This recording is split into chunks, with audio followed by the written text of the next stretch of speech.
politik, dari ekonomi, dari sosial budaya, dari pertahanan keamanan. Itu nanti menjadi aspek analisa kita, apakah kita melawan Pancasila dengan membela Palestina dan menentang Israel. Ini memang kajiannya panjang. Coba nanti kita semua berdialog biar mereka juga tahu. Ya, itu saja dululah yang saya sampaikan dulu Pak Paul. Ini saya ada 2 webinar ini kiri kanan, pusing kepala saya. Karena Pak Ikim juga memaksa saya hari ini. Itu aja dulu lah. Oke, lanjut. Ya, Pak Tobing difotokopi dong orangnya dong. Bisa 2. Haleluya. Iya. Pak Tobingnya dikloning Pak Jenderal. Makanya diharapkan buku Pancasila ini akan menghasilkan Pak Jenderal Tobing yang lain ya. Dan kita berharap memang ada orang-orang yang muncul sebagai guru Pancasila dan nabi-nabi Pancasila. Karena Pancasila ini memang harus dijaga. Ya, kalau enggak orang akan harus dijaga dan dibela. Ya, Pancasila adalah sebuah ideologi dan agama. Ya, itulah agama yang kita sepakati bersama sebagai orang yang lahir di Indonesia dan mencintai Indonesia. Kira begitu ya. Oke, lanjut dulu ya. Ini biar kumpulin rakyat jelata melengking-lengking dengan sejuta tawanya. Pak Nugroho, silakan. Om Swastiastu. Swastiastu. Rahayu. Salam. Terima kasih atas kesempatan yang diberikan Pak Salim. Ya, mengikuti pembicaraan tadi malam dan berlanjut saat ini itu saya. Oh, sebentar Pak Nugroho. Pak Nugroho. Ya. Sebentar. Oh iya, sebentar. iya. Sorry, saya interrupt dulu. Saya ada yang menarik sebentar ya, sebelum lanjutkan supaya lanjut sama pembicaranya Pak Jenderal tadi. Mohon maaf, bentar.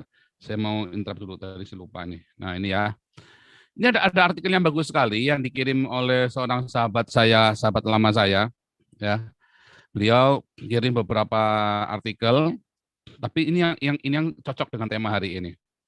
Ya, termasuk yang tentang Majapahit minggu depan, kalau jadi hari Rabu ya, kita bicara tentang runtuhnya Majapahit, ya, karena masalah ideologi. Cuman hari ini coba kita baca, ini dari ini ya, HM Guntur Romli.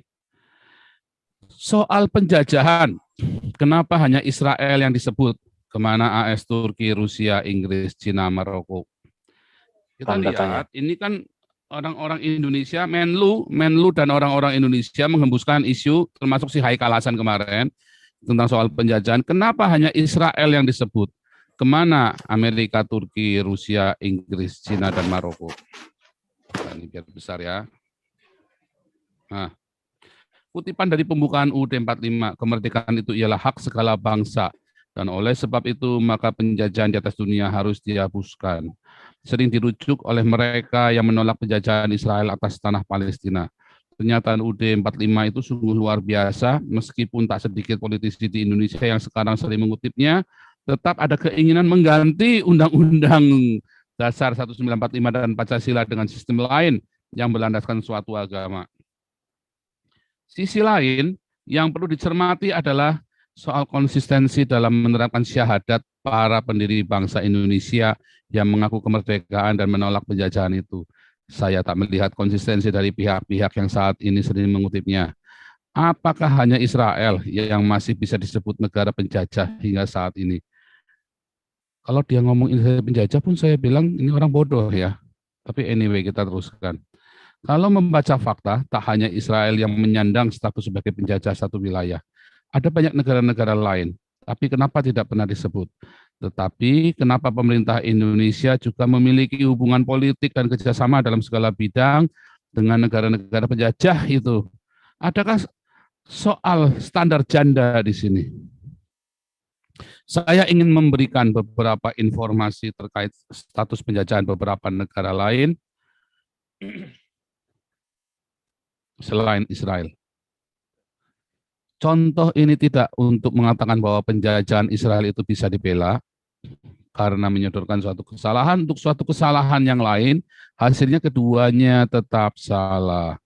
Namun apabila Anda hanya mencermati satu kesalahan, tapi menutup mata dengan kesalahan yang lain, bisa jadi menggunakan standar janda. Apabila kesalahan itu dilakukan oleh pihak yang dianggap memiliki hubungan emosional dan kedekatan dengan kita, sehingga sering kali kita menutup mata. Tapi apabila kesalahan itu dilakukan oleh pihak yang dianggap musuh, maka kita cenderung untuk terus berteriak-teriak menyebutnya. Lihat Israel. Setelah perang tahun 67, Israel menjajah wilayah tepi barat. Ini orang nggak tahu sejarah ini ya. Jalur Gaza, Yerusalem Timur, Al-Quds, Masjid Al-Aqsa, dan dataran tinggi Golan milik Suriah. Bukan menjajah, lawang itu perang kok, dia dikeroyok kok tahun 67 kok. Ini goblok juga sih Guntur Romli ya. Judulnya sih oke, cuman ini datanya goblok juga ini orang nih. Gue kagak ngerti. Dia ngerti nggak sih 1967 ini Israel dikeroyok? Israel itu diserang. Karena dia diserang sama 6 negara, dilawan balik. Habis dilawan balik dia menang. Ya menang yang dapat wilayahnya, gimana geblek juga nih orang, memang Islam kalau nggak goblok nggak Islam dah. Nah, setelah kemenangan Israel dalam perang 6 hari tahun 1967, wilayah-wilayah itu dijajah, bukan dijajah. Lawang dia menang kok. Salah sendiri nyerang-nyerang. Aduh, bloon tambun. Kesepakatan Oslo 93 berusaha mengembalikan wilayah itu ke pihak Palestina. Wilayah-wilayah Palestina yang masih dijajah Israel disebut Occupied Palestinian Territory. Tolong minta ampun. Turki disebut menjajah untuk wilayah Siprus Utara dan Republik Cyprus ya dari tahun 1974 dengan kekuatan militer. Bahkan Turki mendirikan negara boneka di sana, Republik Turki Siprus Utara, yang hanya diakui oleh Turki dan dijaga oleh tentara Turki. Dan bahkan itu ada genosida orang-orang Armenia ya. Ada sekitar 1-2 juta, ada 2 juta orang Armenia. Serem. Di genosida mana tadi? Nggak bisa nyala. Ada 2 juta. Ya. Genosida. Dulu pernah kita bahas ya, Armenian. Saya kenal beberapa orang Armenian di sini ya. Wih, serem. Ini nggak ada. Indonesia diam, bingung, biadab kok. Menlu biadab. Pernah nggak sih Menlu nih membahas Turki yang dia menjajah? Nggak pernah Menlu biadab. Ya kan? Biadab. Dia mencoba menipu rakyatnya. Kalau perlu harganya dibayar pakai darah rakyatnya. Berani teriak. Kayak kemarin ya, YouTube saya dibredel langsung. Kan bangsat biadab. Wih, ini bangsat biadab ini menteri-menteri ini. Serius, kalian bangsat biadab semua loh, ini Menkominfo, Menlu. Orang berani teriak beda untuk membela Israel sama kalian langsung diberangus. Oh, bangsat biadab. Ya. Berarti kalian itu tidak menghargai demokrasi, kebebasan bicara. Semua orang mendukung kamu. Wah, ini kan sorry ya saya bilang lonte. Wah, lonte aja nggak begitu loh. Kurang ajar ini. Kurang ajar ini. Nggak boleh, saya itu emosi bener itu ya. Ada orang sebiadab itu melakukan penipuan, rakyat nggak boleh beda sama pemerintah. Kurang ajar. Wah, kurang ajar. Lihat ya. Pernah nggak Indonesia mengkritik Turki melakukan genosida 2 juta Armenian? Nggak pernah. Kiprahnya Turki waktu di Suriah, banyak orang-orang Suriah di sini karena dihajar sama Turki, diokupat tempatnya. Oh, saya kenal banyak orang-orang Suriah yang kabur dari wilayah Suriah itu karena sama Turki dihajar wilayahnya. Ada nggak Indonesia teriak, bangsat biadab Indonesia ini, kalian menteri luar negeri ini dan timnya ini. Kalian diam saja. Orang-orang yang ngungsi ke sini, saya kenal dengan orang-orangnya. Tapi kalian malah teriak-teriak tentang Israel yang dia sendiri diserang, dikeroyok, negara kecil dikeroyok dengan pasukan yang besar sekali, orang-orang Islam semua, dan kalian teriak-teriak ngomongnya Israel yang dizolimi. Oh, bangsa biadab. Ya kan? Maroko disebut menjajah wilayah Sahara Barat. Maroko ini orang Islam semua ya. Ada nggak yang teriak? Nggak ada. Ya, nggak ada. Padahal orang Marokonya sendiri miskin, larat, lari ke sini.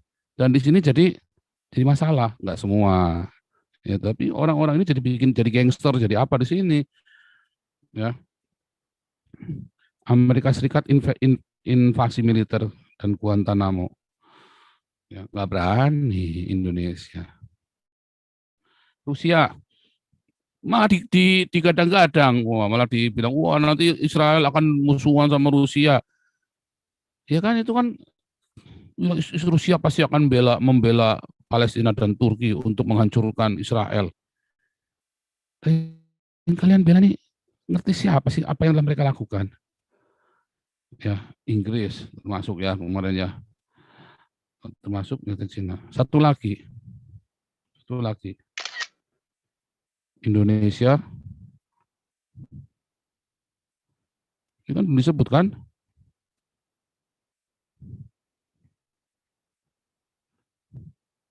ya kan, kalau dibilang kemerdekaan itu adalah hak segala bangsa, orang Papuanya mau minta merdeka walaupun cuma 10 orang juga.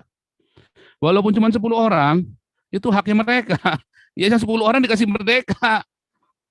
Kasih tanah, suruh merdeka sana, walaupun cuma 10 orang. Itu memang hak segala bangsa. Kalau Anda mau cerita itu. Tapi kan tadi ada perdamaian dunia yang mau kita mau. Ya kan? Lupa dalam pembukaan itu ayatnya kalimatnya nggak cuma satu kalimat doang. Bukan masalah kemerdekaan hak segala bangsa juga. Tapi ada perdamaian dunia. Ada mencerdaskan kehidupan bangsa. Yang ini mah makanya bikin tolol orang Indonesia, si Menlu ini. Serius. Wah saya mah benar-benar marah loh ini masalah kegilaan pembodoh. Ini pembodohan total loh. Ya Menteri Luar Negeri pembodohan total. Orang yang beda, yang berani beda, langsung diberangus loh. Ya kan kemarin kita baca polisi-polisi itu sampai ngomong kan, berani ngomong Palestina, berani beda, langsung ditangkap tanpa proses. Lah yang menghina Palestina, yang menghina Israel, didiemin aja. Oh kan geblek ini. Satu lagi saya mau kamu kasih 2 gambar lagi ya. Ini lebih buruk daripada, maaf ya, lonte. Lonte saja hanya untuk bertahan hidup. Kalau ini mah lebih buruk. Bukan buat bertahan hidup. Ya ini mah ngeri, ini udah mucikari. Ya memang ide kriminal. Menjual diri. Lonte itu menjual diri untuk bertahan hidup. Ini mucikarinya. Dia memanfaatkan para lonte ini. Ya.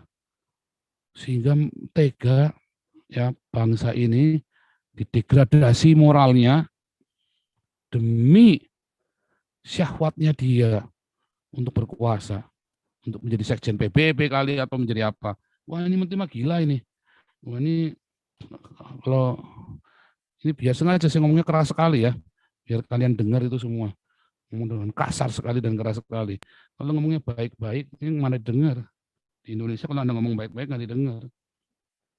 Coba lihat ini. Orang begini masih lolos. Singgung lagu Indonesia Raya, pendakwah Khalid Basalamah nggak usah nyanyikan. Kemarin Pak Jenderal gegeran itu, kudu sampai 3 stanza nyanyi selesai. Ini bilang nggak usah dinyanyikan. Orang begini nggak ditangkap. Oh inilah kurang ajar dan dibiarkan. Nah, makanya kalian harus teriak. Coba nih Palestina mencekam teroris Zionis terus-menerus gempur Gaza. Gempur balik dengan sedekah terkuatmu. Nggak ada. Kemarin kan kita sudah dengar, nggak ada duitnya masuk sana. Kita cari duit sendiri. Kalau kita jelas kemudian dana di sini arahnya kemana, sampainya kemana jelas semua. Ini bohong dan memang digunakan. Semua orang berusaha mencari keuntungan dari ini. Oke ya, jadi teman-teman be careful dengan jangan kehilangan keberanian. Jangan kehilangan keberanian, yang ngomong cukup saya. Anda potong video saya ya, dikasih aksesoris sedikit, viralkan seviral-viralnya. YouTube Joseph Paulusang kemarin sudah di strike ya, kurang 2-3 kali lagi berarti. Saat itu kurang 3 kali lagi itu bisa lenyap sirna. Nah, jadi Anda teman-teman tolong subscribe YouTube Hagios Eropa. Nanti saya mau bikin satu lagi YouTube judulnya Nabi ke-26 ya. Channel Nabi ke-26 supaya jelas pesannya. Nanti itu khusus buat kubrak-kubrak. Nah, tapi teman-teman, ayo jangan takut. Kalau Anda berhenti gara-gara takut, Waduh, ini hidupnya di take down. Ya, repot. Makanya tadi caranya tadi di aksesoris, jadi nggak bisa di take down. Ya, saya udah lihat kok beberapa yang sampai viewernya 200.000 gitu, nggak ada yang di take down karena dia pinter. Ya dia bikin aksesoris ya. Kalau dia cuma polosan punya saya langsung diupload begitu kan bolak-balik saya bilang jangan polosan dulu ya kan supaya Anda jangan kena masalah. Tapi dikasih aksesoris sedikit. Itu ya. Oke teman-teman, silakan kita lanjut cerita rakyat jelata untuk melengking dengan sejuta toa. Pak Nugroho, maaf. Silakan. Ya, terima kasih Pak Paul. Ya.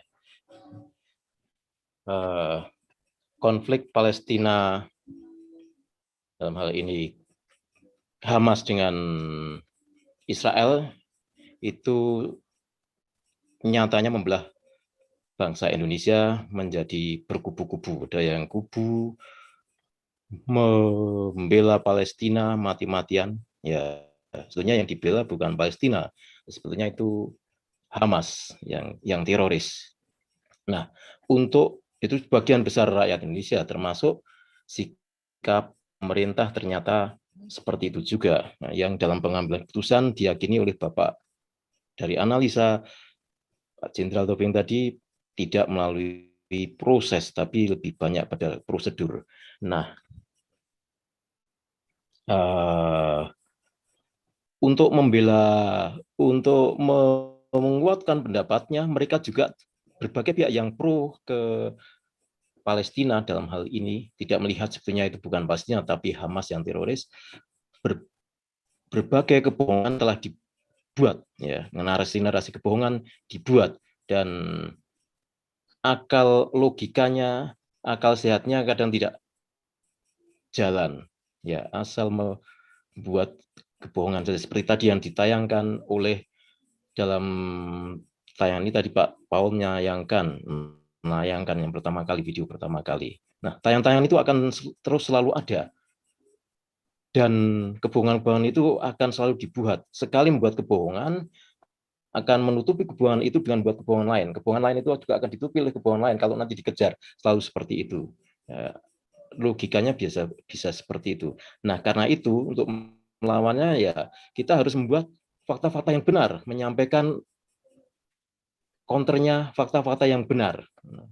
Dengan seperti itu, dan harusnya makin banyak orang yang punya kemampuan untuk membuat, katakanlah kawan-kawan di channel ini yang punya kemampuan untuk melakukan counter itu makin gencar untuk menyampaikan kebenaran-kebenaran dan fakta-fakta yang benar. Karena sekarang orang makin lama sebelum channel Pak Paul ini ada, orang pada takut untuk berkata yang benar, menyampaikan hal yang benar. Baru saya amati setelah ada channel Pak Paul ini, channel Yosef Paul Chang ini dibangkitkanlah roh kebenaran untuk menyampaikan keberanian, kejujuran, kebenaran, dan membangkitkan keberanian. Orang-orang yang pro negara kesatuan Republik Indonesia untuk tetap tegak berdasarkan Pancasila sebetulnya ada, dan tetapi takut untuk bersuara. Karena inilah salah satu channel yang menyuarakan tegaknya negara kesatuan Republik Indonesia melalui berbagai kegiatan ceramah-ceramah, pelajaran yang disampaikan untuk menyadarkan kita ini dalam kondisi yang rawan saat ini dan kita harus sadar dan harus menjaga. Nah, karena itu orang-orang seperti itu sebenarnya ada tapi jarang, makin takut ya. Bisa jadi karena takut atau karena pekewoh, takut berbagai hal. Karena itu saya punya ide kepada mereka mengajak ya, selain untuk membangkitkan keberanian, jadi juga menghargai mereka-mereka yang mempunyai keinginan untuk membela negara kesatuan Republik Indonesia ini, ya, yang untuk memerangi khilafah, ide-ide khilafah itu untuk dihargai. Saya heran juga kalau channel ini yang membela Pancasila, menegakkan agar Pancasila, agar negara kesatuan Republik Indonesia tidak dirongrong khilafah, di take down, tetapi para Hizbut Tahrir, petinggi-petinggi pemuka Hizbut Tahrir, Ismail Yusanto, jurubicara, ketika membuat Zoom tentang menyampaikan ide-ide kekilafahannya kok malah difasilitasi. Beberapa waktu yang lalu, 2 minggu lalu, mereka bicara dalam satu channel, dalam satu Zoom siang hari, dan banyak yang mendengarkan, menyampaikan gagasan kekilafannya kok malah difasilitasi dan itu tidak di take down. Ini ada suatu ketidakadilan ya. Kita bisa menilai hal seperti itu. Ismail Yusanto dan beberapa kawan itu menyampaikan ide-ide kekilafahannya, keyakinannya. Sementara para pendiri bangsa ini telah bersepakat untuk memfasilitasi semua entitas yang ada di Indonesia terangkum bisa hidup bersama dalam rumah besar bangsa Indonesia, Negara Kesatuan Republik Indonesia yang berdasarkan Pancasila. Nah, karena itu saya mengusulkan juga sebaiknya ide ini sebenarnya mengadopsi yang lain, gagasan yang lain. Tentunya nanti pada hari tertentu melalui channel ini yang sebagai pelopor channel menegakkan tegaknya NKRI Negara Kesatuan Republik Indonesia berdasarkan Pancasila, memberikan penghargaan pada orang-orang yang membela Pancasila, ya seperti Jenderal Tobing ini pada satu saat. Ya sebetulnya apa yang dilakukan, saya yakin memang beliau itu tidak mencari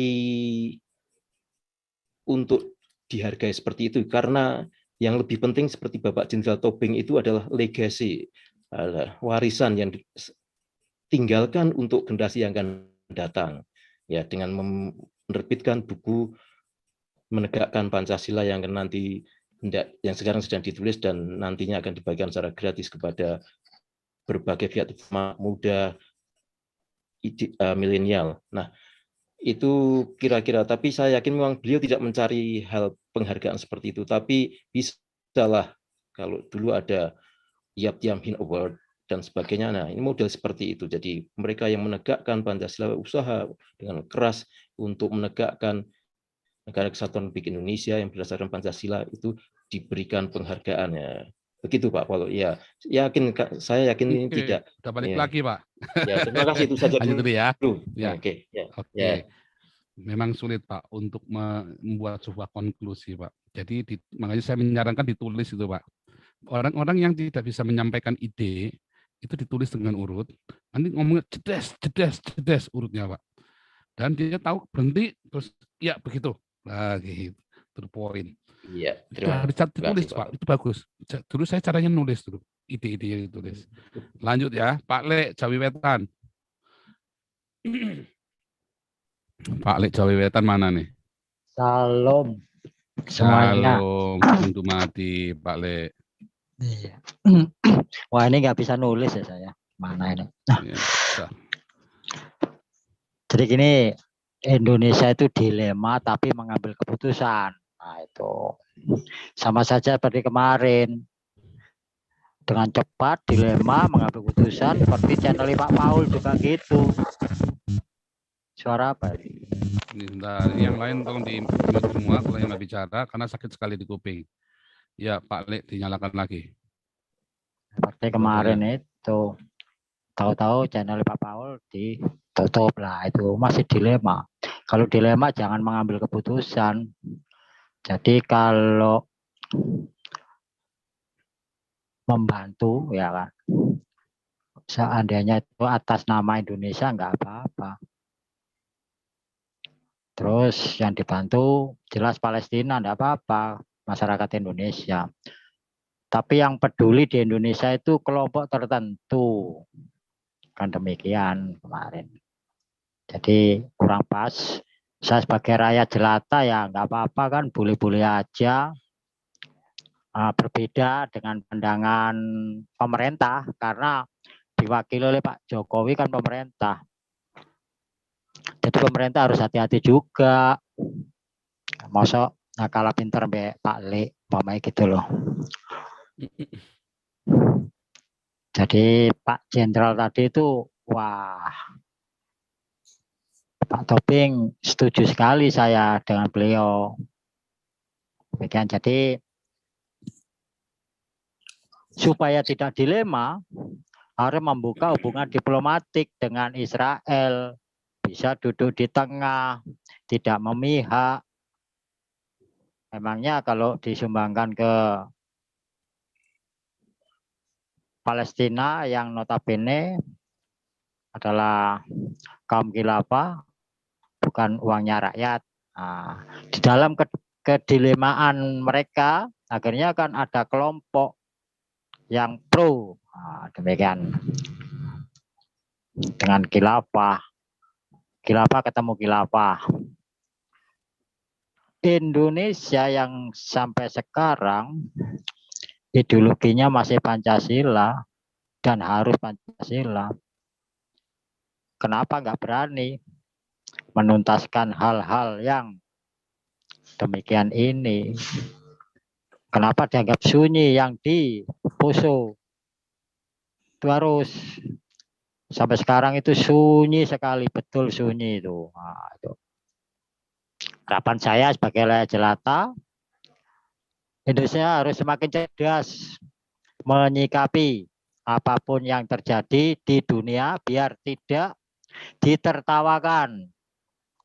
Akhirnya dunia luar tahu arah kebijakan politik di Indonesia mudah dibaca oleh negara asing. Demikian Pak Paul dari